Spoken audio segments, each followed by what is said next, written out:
apparently we get an autumn break this year, so news.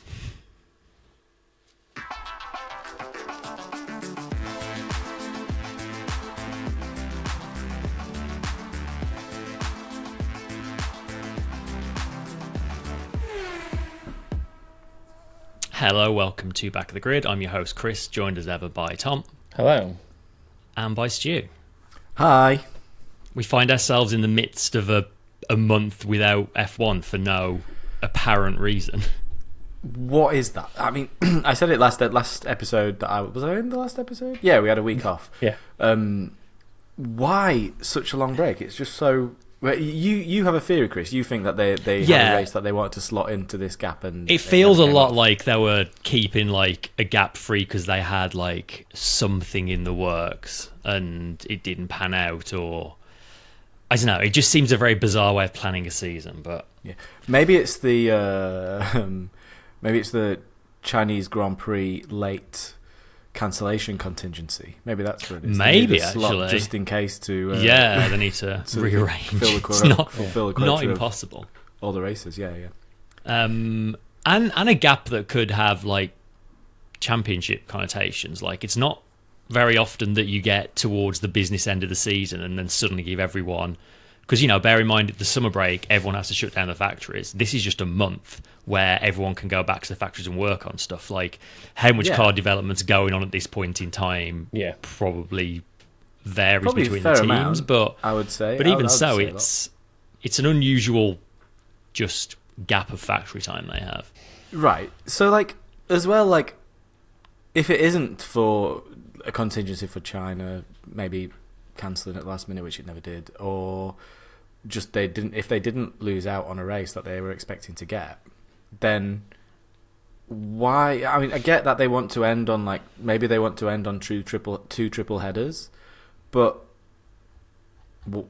why not just move the whole thing up by 2 weeks? Like it seems really pointless. Have it, if the whole consensus is but we want them to be triple headers, at least have Texas this weekend rather than next weekend, then Mexico, then Brazil, and then have a 2-week gap to Vegas so that you get that little bit of breathing space. You get a triple header, week of breathing space, 2 week of breathing space, and then another triple header, because that still work. The only thing I can think is that it maybe clashes with other things at these circuits that it's just an unfortunate scheduling situation. You'd think, maybe like Mexico and USA, Circuit of the Americas and Autodromo Hermanos Rodriguez. I remember the names of the circuits. Nice. Gran Primero del Ciudad. Oh wait, no, that's the name of the race. Never mind, ignore me. Maybe they had an issue with their timings and had to change them last minute. But then this has always been on the calendar, right? When they announced the calendar, there was this big gap. Yeah, it was there from the start. It was so weird. Anyway. Because Vegas I think they've probably got in their contract that they get to choose the date because they like to have it in that Thanksgiving week. And then Abu Dhabi obviously pay an awful lot of money to be the last race of the season. So you've kind of got two locked in there that they've got to fit everything else around. It's kind of promoters being given a lot of say, I think. Two races that fall in December this year as well. Yeah. I can't remember what it was like last year, but I know one of them fell in December. Qatar...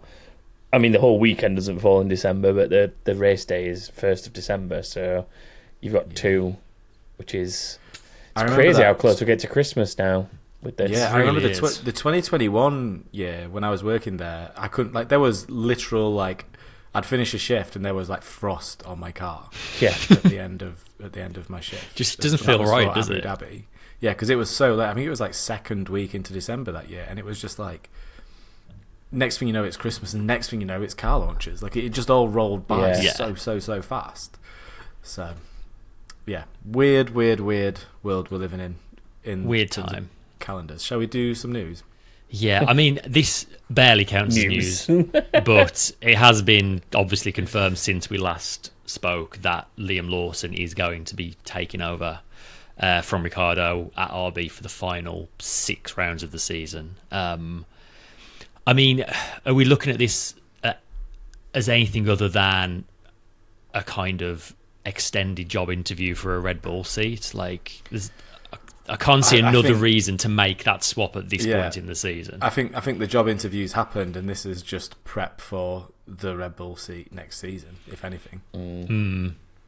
I would be amazed if Perez is in that seat in March next year for the first race. Yeah, I still think there's a possibility they start with Perez and give him a hard deadline to, like, if you haven't achieved this much by this date, then we are swapping you. But, like, if Lawson comes in and performs, then I don't see a good reason not to swap them round, other than the amount of cans of Red Bull and T-shirts that Perez being there sells. Mexico 'Cause becomes a monster drinking company once it happens. Because we've had, like, I think we had this last year and possibly the year before as well, the rumours that Perez was going to announce his retirement at the Mexican Grand Prix. He's kind of pushed back on that and said he's not going anywhere. But yeah, like, obviously Ricciardo, the only reason he was at the junior team was to see if he was ready for a Red Bull seat or not. And I don't think anyone is going to pretend that he really proved enough to warrant them swapping that. I think you could make arguments for it, but it's not like he went there and performed amazingly. It's like we said at the time when we were discussing the way that he was kind of unceremoniously just kind of pushed out without anything official. Like, no one had most people didn't have an argument around the fact that he was being let go. It was more the way it was happening. Like, most people could see it wasn't working out, and there wasn't really any justification to try him in the Red Bull, for example. Nobody had an argument with that. I don't think realistically that was the situation, but yeah, just the Red Bull fashion of, like, not even acknowledging the fact that it was on the cards and it was going to happen, and just, like, let the media sort of hint at it for an entire weekend. It's just a bit meh. But they just seem to be getting in a bit of a driver mess again, especially with there's no certainty how long Verstappen's going to stay at that team now. And you look at what they've got coming up. Like, Lawson's basically their best option at the moment. Like, yeah, as always, they have a lot of junior drivers, but I don't know if any of them are necessarily ready for the big time. Like, they've obviously got Hadjar in F2. Hadjar's probably the closest, I think. But the thing with Hadjar is, like, he's led a lot of the championship. He's dropped to second now, but I feel like all the reasons that you would put forward to say Tsunoda isn't Red Bull material, I think you can level a lot of those same criticisms at Hadjar. Like, when he's quick, he's very quick, but he's made a lot of mistakes this year. Like, if you're not going to promote Tsunoda, I don't see how you're going to necessarily promote him either, as things currently stand. I mean, they've got Iwasa, who they've sent off to Super Formula, and we know a lot of drivers go to Super Formula and just disappear into the ether. Like, that constant bringing him back. There's Arvid Lindblad, who is currently in F3, who apparently Helmut Marko sees him as, like, their next big thing, but he's, like, super green right now. Like, they could very easily be in a real driver problem within not very long if Verstappen decides it's time to jump ship, which could very well happen for 2026, couldn't it? It could, but I'd be surprised. I think a lot of what he's saying is kind of just, for want of a better phrase, swinging his business around. I think I think really, I'd just be so shocked if he did go. It doesn't make sense for him to go yet. I think not yet. He's got a lot of world championships to win, and he's got a lot to prove still, I think. So, he wants to be up there with your Sebastian Vettels, your Lewis Hamiltons, and he's just not at the moment, is he? He hasn't won enough yet to be up there with them. So, I'm not sure I'd necessarily agree in terms of that. record books, record books. Whatever your opinion of him, the numbers aren't up there with those two. those drivers. True, but then I don't think he's ever really seemed to have the desire to stick around in the sport long enough to be like breaking those records. I feel like maybe going to another team and winning a championship with a different team, like that's like an appeal for a lot of drivers, is proving they can do it somewhere else. It's not just they've built a single team around them. And now, especially with Newey going to Aston Martin, like that's becoming a very appealing seat. Like they're going to be... And the Honda engine as well. Yeah. Like they're going to be front runners, if not 2026 and 2027, I think. Yeah. Yeah, it's a weird... They're just... Red Bull's driver management just continues to baffle, doesn't it? Yeah, well, it's like... I mean, it's like... I know Dennis Hauger's not like setting the world alight in F2 this season, but whatever... Like, what have they got out of anybody else right now that they weren't getting out of Dennis when he was there? Because it was like towards the end of last season that they basically just said, yeah, we're not renewing you, Dennis, see you in a bit. But I don't think that anyone else that they've signed over the last 12 to 18 months offers anything any more than Dennis Hauger was. Like, it's a very cutthroat system, isn't it? I think with them, and there's no real longevity. But I think any driver that signed up to the Red Bull program probably knows that this is a chance for me to put my name in the shop window of other teams. I might eventually get a shot at Red Bull somewhere down the line, but it's more of a, it draws some extra eyes to you, because to be fair, you do end up maybe it's just because they have so many drivers go through the system, but I feel like you end up knowing more of the Red Bull juniors as they go through, whether they stay with them or not, than you necessarily do. Yeah, that's what I mean. I think it's probably it's a quantity game and it's a numbers game. There's just more of them come through. And they've all got Red Bull plastered all over their cars. Exactly. So you sort of... So I wouldn't be surprised if half of them get involved in the Red Bull junior team, just knowing that it's going to bring some attention to me. But even if I don't get to that end goal through Red Bull, it's put me in the shop window for me to do my thing, and maybe other teams pick me up at some point. It'll get you so far. Yeah. Means to an end. I mean, that's how I'd look at it if I was in their situation. But yeah, I mean, there's worse ways to get through your career as a young driver. Yeah. That's for sure. Yeah. Continuing on the 2026 theme, Renault have confirmed that they are not going to be building F1 engines from 2026 onwards for the new regulations that come in. We've obviously had like a couple of strikes from the people in the factory there over recent races. They've said that the current factory in Viry, where they make the engines, is going to become Hypertech Alpine. That's going to work across multiple projects. They're going to do some of their WEC stuff from there. There's an Alpine supercar that's being worked on, and they're going to do little bits and bobs for the F1 team, and they've promised no redundancies in the workforce, which remains to be seen. I mean, Renault have been making engines the sport for a very, very long time now. I can't remember when they were last not an engine manufacturer. It's been a long old time. So yeah, an interesting move from them. Yeah, I mean, I think the interesting thing about this is they're obviously going to sell it. But at some point, they're teeing it up to sell it. It feels like another step on that journey, doesn't it? Yeah, it'll be a couple of years, and maybe it'll be Hypertech Andretti. That's all I've really got to say about it. I think they're a team that are really that have been struggling for a while. You expect so much more. They're a works team, this team. Yeah. Let's not forget. And they're just nowhere. They've had so much turmoil up and down the chain of command at that team as well, that I just can't see them going into 2026 as Alpine. I think they're definitely going to sell it.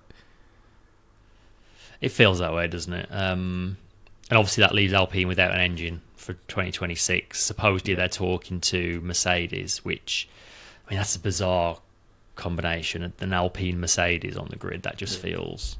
Tom, you were trying to come in. What did you have? No, I was just going to say the fact that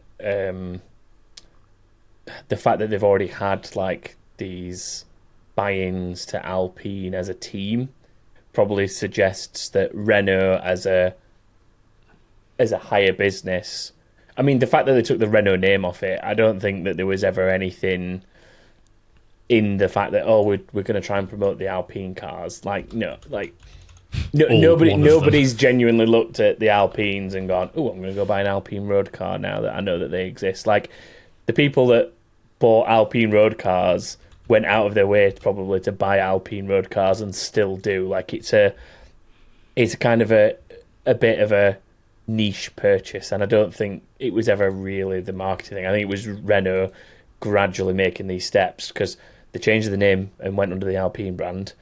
Then they obviously started selling chunks of it to, celebrities, for want of a better term, essentially. And now obviously they're not going to be making their own engines, and they're going to be moving to being like a customer team effectively.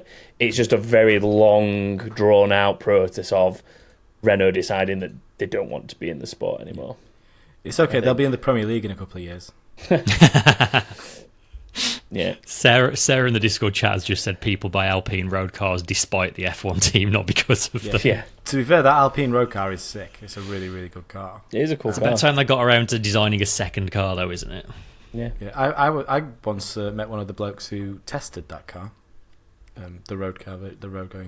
Look very cool. Yeah, it's one of those where it's like, it feels like if you know what you're buying and you know what you want, like it's what you go for. Like it's your GT86, like Alpine. It's Renault's expensive version of a GT86. Yeah, like there's a certain window that it sort of fits in, I think. Like, and the people who are buying those cars have got a very specific criteria that they're trying to hit. It's never gonna an Alpine are never gonna make like family cars and general mass market cars. Is not what they do. So yeah, I think it's all just been a bit of a long-term ploy to phase the way out, honestly.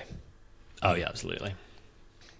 Next on the list, this is something we never normally delve into, but there are some like really interesting numbers in this, so I thought we'd have a quick mention of them.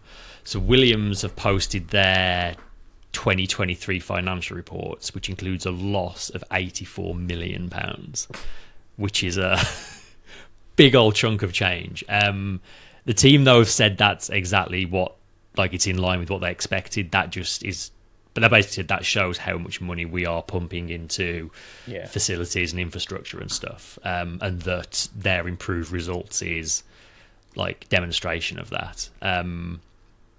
Which, I mean, it's great that the people running that team are prepared to put that amount of money in. They're clearly not just there to make a quick buck off it. And it shows like they are a quick buck off Williams. But saying that, the team that they reckon most of the Formula One teams are well worth an absolute fortune, like into the billions now. So yeah. So there's a couple of other teams released their financials around the same time for the same time period. Red Bull had a revenue of £300 million, although that actually only turned into £1 million profit, such is the amount they spend as an organisation. And then McLaren as a group, which includes Formula E and IndyCar, their revenue from 2022 to 2023 went up by 30%. They generated £430 million, which is 30 million profit, which is an insane amount of money.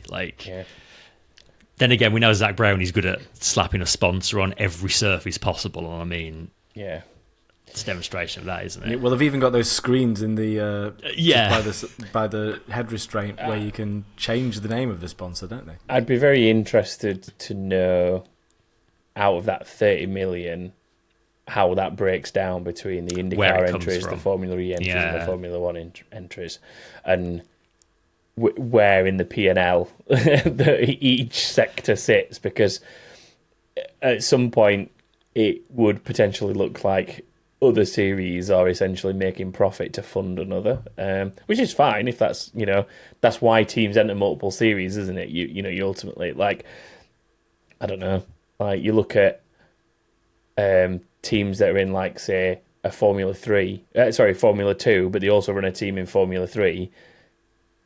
The Formula 2 team is probably ultimately funding the Formula 3 team, and so, like, it's going to come in from different places. But yeah, I'd be very interested to see what the breakdown is. I doubt we'll ever see it, but Yeah, especially a team like Prema, who exist in basically every feeder series going. And IndyCar next year, aren't they? They're starting an IndyCar team. Which I've got to imagine IndyCar's a profitable thing to be in, just because it always seems to have a very stable, full grid of cars. So it must be at the very least, not a financially draining business to be in. what's the capacity of an oval circuit? They must be in like comfortably into six figures attendances, maybe. I mean, yeah, Indianapolis is a colossal amount of people, but yeah, all the other ovals must be huge. They're doing like, you talk about your Silverstones and stuff where you have 300,000 people through the gate over a weekend or whatever. I would assume that most ovals are pushing towards some of that, like week in, week out, depending on the size of the actual circuits. So that's crazy in itself. Indy 500 race day is usually between 300 and 350,000 people. There you go. That's insane. Yeah, I mean, yeah, fair enough. That's the biggest race of the calendar for them, but still, like, if any of the other circuits are anywhere near that capacity, then they must be pushing like well into 200,000 a race or something like that, which is, those attendances are on par, if not better than Formula One in some places. So, because the thing I always find funny about Formula One attendances is the way that they will always be like, we've had 300,000 people through the gates over the course of the weekend, and it always makes me suspicious that if I go Friday, Saturday, Sunday, do they count me 3 times? Yeah, you 3 people. Probably do. I'm considered 3 people. So that those figures I've always taken with like a little bit of a pinch of salt, but yeah, interesting all the same. Yeah, there's a whole new contract system with IndyCar as well. They've just announced it's like yeah, I can't remember. I'm not going to go into specifics. I barely remember it, but I think it's moving it more into the kind of the sort of system a lot of other American sports have, where the teams are kind locked in and part of the organisation, kind of thing. Franchising, essentially. Like it's getting towards a franchise system. What they're trying to do with Formula One, isn't it? Yeah, this is why they're so against having Andretti join. Yeah, so like, when it comes to things like NHL, NFL, MLS, I think as well, like, you essentially you are part of the league, part of the organisation, and you essentially almost lease the brand rights to a team, which is why teams move around so well. Maybe not so much in recent years; it does still happen, but it's why teams move, because somebody essentially buys out the rights to that team and says, I don't want them playing in this city anymore. I'd like them playing over here instead, and they just up and move them because that's what they do. Yeah. God, that's weird. I mean, I'm literally sat here in a Arizona Coyotes shirt they literally don't exist anymore. So the league weren't. What are they then? They're now the Utah Hockey Club, because there's been a weird deal with that where the guy who used to own the Coyotes has been able to retain the rights to the brand Coyotes, but they've taken the team off him. So they've taken the team off him and sold it to someone who wants to put it in Utah, but he's retained the rights to basically bring back an Arizona Coyotes somewhere in the future through an expansion grid, through an expansion draft. Why sell it? Why buy that? Like, because why not just go to Arizona and sell Arizona? Because the market, buying the rights to a brand the market's that you're never not actually there. going to get the rights to. They've never done enough to really sell hockey in Arizona. I mean, it's a desert state. But, who's playing hockey? God, the energy involved in keeping an ice rink icy in Arizona. When you look, I mean, we're getting really on a tangent here, but like Vegas, really successful team. Dallas, decent team. Florida, like that southern belt, essentially, everyone's like, people don't like hockey down there. Some of the like last 4 or 5 champions have come from that exact spot. So, but yeah, like that is what happens. So like, I'm personally, like, this is where it brings a whole like dilemma for people in American sports, I think, because I'm now sort of torn of, do I go follow this Utah team to Utah and still be a fan because all the players have gone, like it's effectively the same team, or do I boycott and just like, it's like, where's your commitment? Yeah, what do I do in that scenario? Yeah, is your commitment the people, the actual people playing the sport on the team, or is your commitment to the brand and the location? And I think it's more difficult for you because you're not actually, you don't have like a partisan involvement necessarily with Arizona. Like, you're not from Arizona. You're not born and raised in Arizona. You just decided you like. say that, I don't know but- what your reasoning is for liking it, and I'm sure you've got very good reasons for being a fan of that team. But whatever your reasons, like, you've made that decision based on those reasons and not based on the fact that you're necessarily from there or something like that. So when that team ups and leaves, like, but you commit? The to dilemma that it does team's create, strategy? though, for certain people, I think, and like this is my case, I guess. I sort of support all the Arizona-based teams. So, like, I'm also saying a Cardinals hat. I'm very Arizona-based today. Right. But like, if I ever watch an NBA game, I'm like putting my sort of support behind the Phoenix Suns because, again, that's where they're from. Like, if I ever was interested in picking up the baseball, I'd pick up the Arizona Diamondbacks. Like, it's like supporting your local team. It's just I've picked somewhere in America because it was a team I liked, so I support all the others. But now that's just like fallen apart. And I do think that's like the downfall to franchising. I think. Well, that's why I think they should never do it to Formula One. I think in F1 though we're a little bit unique where we're probably one of the handful of sports that have teams where you generally most people follow a driver within those teams. Like, yes, it happens in other sports, but like realistically, I don't know, someone who followed Cristiano Ronaldo, didn't say, I'm not being a Manchester United fan anymore, now he's gone somewhere else, I'm going to go be a Real Madrid fan. No, people... they did. I'm not... He's a very big edge case, but like, when a player leaves Sheffield Wednesday, I don't go, well, I'm not being a Sheffield Wednesday fan anymore because that player's left, I'm going to go be a whatever fan now. Like, they're the edge case, and that's just because they're global, like, absolute icons. Whereas I think in our sport, as in F1, if Ricciardo went to any of the teams that he's been to, the Ricciardo fans will follow Ricciardo no matter what. Like, and the hardcore fans of that driver will, And I think there's so much more in with the driver, which I'm not saying that means franchising would be okay, but I think we're a little bit lucky in the sense that some people will follow a driver and other people will follow a team, and it's a little bit easier that if teams change and personnel move around, it doesn't affect somebody's following of the sport, I guess. I mean, much. look at to take it to like an extreme example, like applying the sort of American teams moving around logic to F1. Like McLaren are predominantly owned by the Bahraini like investment fund. Yeah. Let's say one day they decided actually we want to make them a Bahrain-based F1 team, and they completely ship the team over there. I don't think for 99% of fans that would make a difference. I don't think people would stop being McLaren fans because they operated out of a factory in Bahrain rather than Woking. Oh, as long as the name McLaren remains. Yeah. Same that's team, it. different location. I don't think it'd make a difference. I think if the fundamentals remain the same, that's a good point. It wouldn't affect them as much. I mean, you only have to look at like all the teams that have changed names and moved. I mean, I'm not saying there is any out there, but like Racing Point fans or whatever, like. Well, yeah, there will be. Of course, there will be. There'll be like, Canadians around who were Racing Point fans because Lawrence Stroll was the guy who made Racing Point. I mean, come on, I'd be interested to know how many people support Aston Martin now because they were Jordan fans 15, 20 years ago.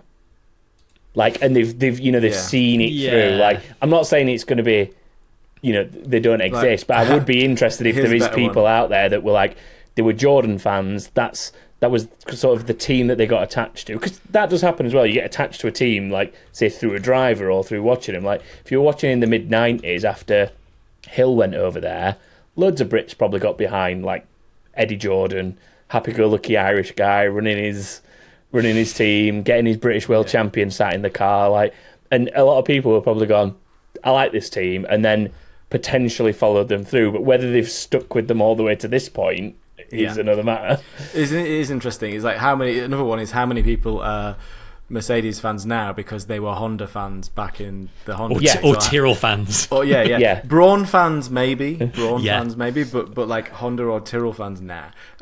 Red Bull. How many people were Jaguar fans and then became Red Bull fans?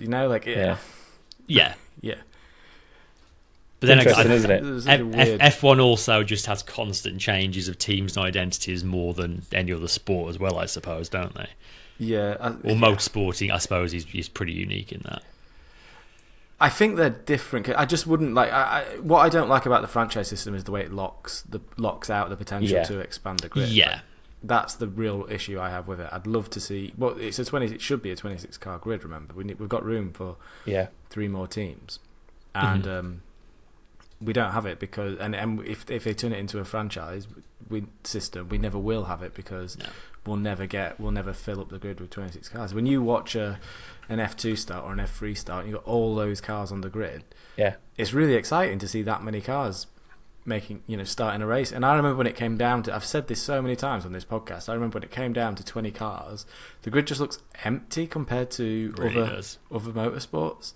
And I think it's really sad. I think, like, especially with they're getting it into a really good financial situation now. There's so much money flying around. Why not bring in 3 more teams and why not give Andretti a chance? Why not give some of these other teams that fancy their chances a go at making a Formula 1 car? And if they're rubbish, they're rubbish. But like, the system is there in place now. Sure, if you're that confident in your system for how they're going to make, their desire was always for a Leicester City, so a previously mid-table club, to win the Premier League, or they want your Alpines and your Aston Martins to be winning championships, right? And if you're that confident in the system you've created to produce that, then you ought to be letting more teams in now to give them an opportunity as well, because you can't have it where everyone's winning the whole time. You could even keep the system where the top 10 teams get a payout and the bottom 3 or the last team or whatever aren't necessarily rewarded, and then that at least that opens the door for like a relegation of a team that's just not working. But at the same time, it's such an undertaking to take on a Formula 1 team. There's so many jobs involved and things like that, that it is really, when you do see a Formula 1 team die, it's a very, very sad day, because it's an awful lot of jobs that go. I think that's the whole point of things like the spending caps, though, and the testing limitations. Like, that's what's supposed to make it more possible for the other teams to compete. And I think this is probably the first season we're starting to see all of that come together. And I would say it's starting to prove it pays off. And like, you only have to look at the way that the Red Bull's fallen away a bit, and the other teams that got a bit more testing time and so on have been able to catch them up and even get past them. What you want to be seeing is, say, McLaren obviously run away with this now and then are restricted next season. You probably expect them to start next season quite strong because they're carrying something over that's successful, but then they might fall into that Red Bull situation where it's hard for them to maintain that, and they've got to work extremely hard in order to do so. And then your likes of Mercedes, Ferrari, Red Bull are biting at McLaren's heels instead, and you get that sort of ebb and flow. And fair enough, you'll end up with a similar to a Premier League situation where you've got your big 4 or your top 6 or whatever that, generally speaking, don't change all that much. But you still have seasons where, like, your Arsenals, your Chelseas, your whatever, end up down the bottom at some point because something's going wrong. And, like, fair enough, when you're a fan of that team, you don't want to see it. But generally speaking, for the general spectator, I mean, how many people that weren't Mercedes fans were really excited to see how Mercedes got their way out of the whole problems that they had when they were porpoising as much as they were? Like, how many people are excited to see a team like McLaren go from, like, literally being back of the grid to pushing their way to win races towards the end of the season? Like, that's exciting. And to be fair, even if you're a fan of that team and they start off poorly one season, to watch them progress and, like, follow that journey is, fair enough, it's not as exciting probably as being in contention to win a race every weekend, but that's like the ebbs and flows of being a fan of something, isn't it? I'd much rather there be 3, 4, 5 teams in the hunt for wins every race than just one team be winning every single race, right? I think, like, with right now the state Formula 1's in terms of, like, how a race weekend goes and how predictable it is, it's in a really good place towards the end of this season, and I hope it continues into next season. But my fear is that like if they don't open up the grid up to more teams, then it's just going to lock these guys in, and it'll just always be. It'll never allow like anyone else to break into that and disrupt that norm.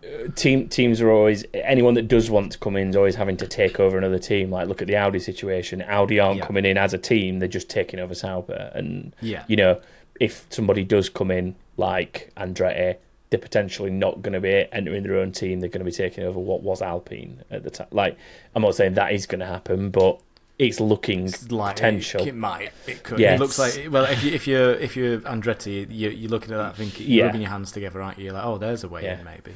But it's so frustrating. Like, it's so halfway house. Like, they've done all this stuff to make it a more viable, tenable sport, and then. It's like, oh, so great! It's like to join. Yeah, oh, great! Like it's easier to be part of it now. Can we join? Oh no! Yeah. We can't have any of you lot coming in there. Like, I get having something in place that is like a baseline of, you know, you have to be able to prove that you will be able to sustain yourself. Like they don't want another Hispania scenario where a team. And I think that's the problem. What was there was it was Hispania, Caterham, and HRT. I thought HRT was Hispania. Oh, sorry, yeah. Virgin. Virgin Manor, yeah. Hispania disappeared like almost as quick as they turned up. And then Virgin and Caterham, under different guises, managed to just hang around for a little bit. And I think there was a point where then Caterham were the only ones left. And then they eventually... But like within, what was it, 4 or 5 years, all three of them were gone. And that was with the things in place to say you have to be able to prove that you're sustainable. Not the. Oh yeah. But like they had to do certain things to prove that they were going to be sustainable as a race team, and they still failed. Like at least now we've got that alongside things like a budget cap and enhanced testing time. They'd probably still be around if that's how it worked. They would totally. They definitely would. Still especially a team like Manor that have been around the block in so many other junior sports. And you got to remember as well, at that time Ferrari were getting paid like 80 million just for showing up every season, and everyone else had to pay about 80 million just to join in. Yeah. So.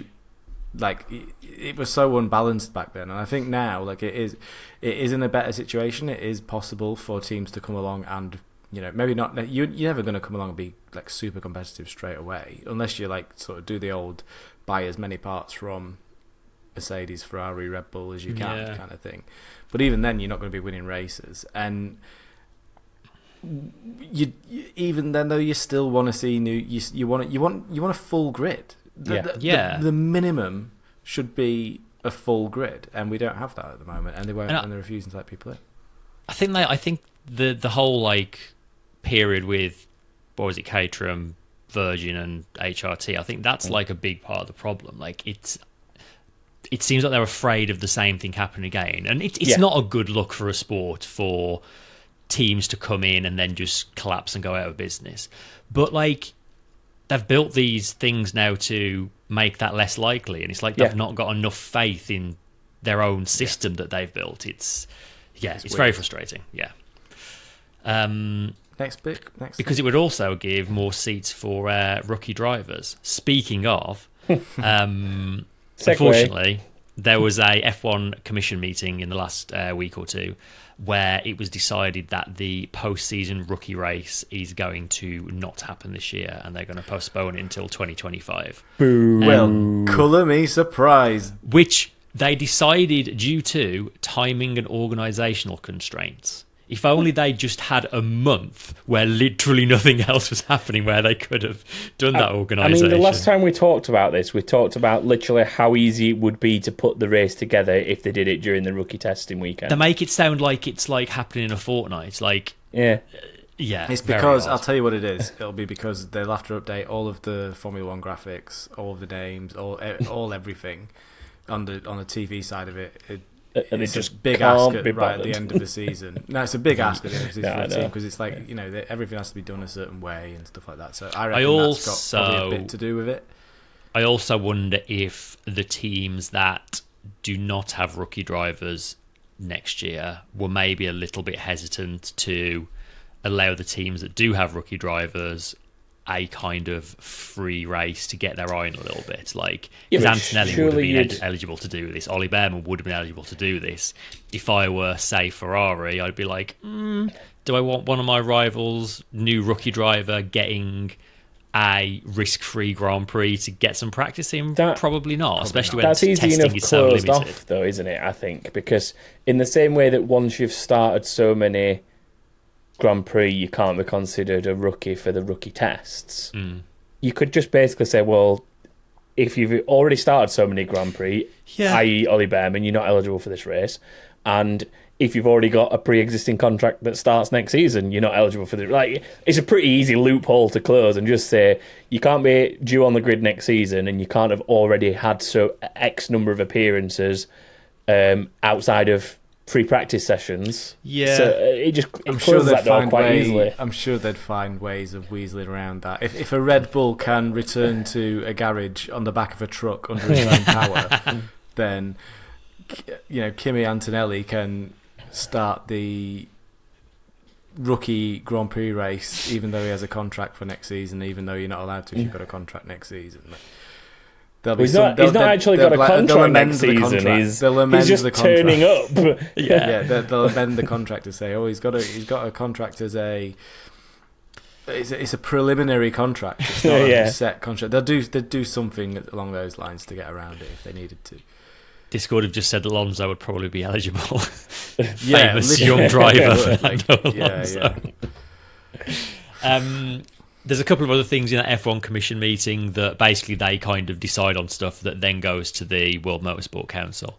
There are some unspecified changes to the 2026 regs, which the wording was an increase of the expected aerodynamic performance of the cars, which comes back to what we've talked about before, where a lot of teams are worried that the cornering performance is going to be terrible and they're going to be very slow. So they're having another look at the aero of the cars, and also potentially allowing up to 9 days of pre-season testing for the 2026 season, up from the 3 we have now, which for a new engine formula especially. Well, it's a whole new set of regs, isn't it? Which we don't normally get. Normally it's alternating engine and aero, but we're getting the full whack there, so that makes sense. And then the last thing on the list, McLaren Junior Ugochukwu is moving up to F3 next year, joining Prema. He's still only 17. He's an American driver from New York. McLaren signed him in 2021 after he won the FIA European Karting Championship. Since then, he's had third places in British and UAE F4, second in Italian F4. He won Euro F4. He's been in Freca this year, where he's been actually not all that impressive. He's like down in 14th in the standings, and he's only got one podium. But McLaren decided to chuck him straight into F3 from next season, which, again, they really love to push these young drivers through extremely fast these days. I mean, he's 17 now. So I think he'll be 18 by the time the season starts. So he'll turn 18 during the season, during the start of the season. So it's not like it's not egregious for him to be moving to Formula 3 at that stage. Like, I think 17, 18 probably fine, especially when he's had a good couple of years in a lot of different Formula 4 and similar championships. Like, over 2022 and 2023, like the last couple of years before this season, he's done pretty well in like European Formula 4 championships and stuff like that. So I don't think he's that egregious moving him up at this point, but it's about how fast they then start moving him further up, especially when they've got the lineup that they have. They don't need to rush. Like, they need to not make the Red Bull mistake. Like, they've got Piastri, they've got Norris.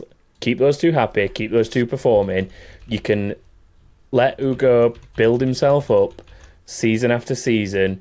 If they rush him, they rush making, pushing him too quick too soon, making a mess of it all. And then when it does come to the fact that Piastri's been offered a nice big Ferrari contract, or Norris has been offered one at Mercedes or whatever, and one of them wants to go off, then Ugo's ready to step in there, but if try and push him too much too fast, they end up with this whole situation that Red Bull find themselves in every cycle. Yeah. So, But that's the extreme, isn't it? That's the let's just throw everyone in a Red Bull next to Max Verstappen and expect them to beat Max. Honestly, even close to him. Like, McLaren, in terms of driver numbers, are getting there. Like they've already got Bortoletto. They're waiting to go. Like that, I think he's done enough to deserve an F1 chance soon. Pato officially counts, doesn't he? You'd rather too many. Just because you've got all those drivers doesn't mean you've got to chuck them all straight in a Formula One car. You know, young driver programs across all the teams. Like not everyone makes it to Formula One, but most teams have a young driver program. If every young driver made it to Formula One, then there'd literally be a new grid every year. Yeah, it's true. And then they've also announced today who his teammate is going to be at Prema, which is Brando Badoer, which is a surname that F1 fans of our sort of age will know very well. Luca Badoer's son, who McLaren have announced all at once, have announced that he's becoming part of their driver development program, and he's going to F3, and this is where he's going to be driving. Don't know much about him. I've not seen much of his results, but it's so weird living in an age where half the young drivers have got surnames we recognise. Like, it is, isn't it? We've reached that age now. He could be really good. You know, Max Verstappen is really good, and his dad was a Formula One driver. He was all right. He was a very good test driver. Max Verstappen is one of the great Formula One drivers. Jos Verstappen was a Formula One driver. I mean, it also works the other way around. Like, I mean, look at Jacques Villeneuve. Like, I would say Gilles was a much better driver than Jacques. I know Jacques got a title to his name, but Gilles was far better. I mean, Graham Hill was better than Damon Hill. Like, you know, it works both ways. Like, but you can, you know, the basics can be there from a DNA perspective, can't they? Like, to be able to go fast in a car, generally speaking. There's a lot of Fittipaldis coming through as well. There's literally the entire it's such a big family, isn't it? Family tree is just like working its way through motorsport into Formula I think it's the law that every racing series has to have at least one Fittipaldi driver. Yeah. Schumacher's, we didn't mention the Schumachers. I don't know how we didn't mention the Schumachers. But that goes the other way, doesn't it? Yeah. Old Brando, your boy Brando Badoer, is currently third in Freca, which is where Ugochukwu is down in 14th. So doing well. He's picked up no wins, but lots of podiums by the looks of it. But yeah, it'd be interesting to see what they are like. It's also a new F3 car next season, I believe. Yeah, it's closer to the stuff like they brought. They brought. They're essentially there's stuff that what previously filtered from F1 to F2 is now filtering from F2 to F3 in terms of the aero package and stuff. But it's like still that. It's a much more mechanical grip platform. Oh yeah, it's nowhere near an aero platform, but some of the regulations and the stock aero is kind of moving its way down. Yeah, I mean, it's still an aero platform. You do get lots of grip from your front and rear wing, but it's not an aero platform anything like Formula One. It's not like you're driving around in an old Formula Ford car. I love those things. I think I've said before, like, I would love to picture an evolution of Formula One that has no wings at all. It's just cigar-shaped, modern-looking car, the classic, with massive wheels either side of them. I think you could make them look awesome. Formula Fords are great. Design. Formula V's as well are really good. Anyway, that's by the by. The other thing that baffles me is that we've now, in the last few years, had a brand new F2 car and a brand new F3 car, and neither of them have power steering, which, when it's supposed to be a feeder series to Formula One, which does have power steering, is a bizarre choice to me. Like, it's probably a cost exercise, I would have thought. It's just it's yet another thing that they'd have to manage and maintain. But then what? Then you have to question why, you know, do these sports exist to find out who's going to be good in Formula One cars and get them to that standard? Because like, I don't know, that's a whole other soapbox I won't climb. I'd be interested. Do you know what? Genuinely, I'd be interested to know like a driver's feedback on the jump between the two, because I would guess that the Formula 3, Formula 2, Formula 4 kind of cars, I don't know why I did them in that order, but I did, whatever. I would imagine that they're a lot looser and a lot sort of happier at the rear end in terms of getting a bit loose and getting a bit exciting from not just from what you see with them racing, but just because of the difference in aero. So it's probably less of a hindrance and more of a requirement in F1, if that makes sense. I don't know. Yeah. Anyway, I think that's about everything that's going on at this point in time. So we're back next week when we'll actually have a race to preview. A couple of weeks before COTA, which I'm excited about. I always love the race at COTA. It's such a cool track. But yeah, if you want to get in touch between now and then, as ever, we're on all the social media things. Backthegrid.com is where you can also contact us and take a look at the Prediction League and all of that business. If you want to join our Discord community, you can find that on patreon.com/backofthegrid. I think that's everything, isn't it? So yeah, join us again in a week's time for our COTA preview. But until then, goodbye. Bye, everyone. Bye.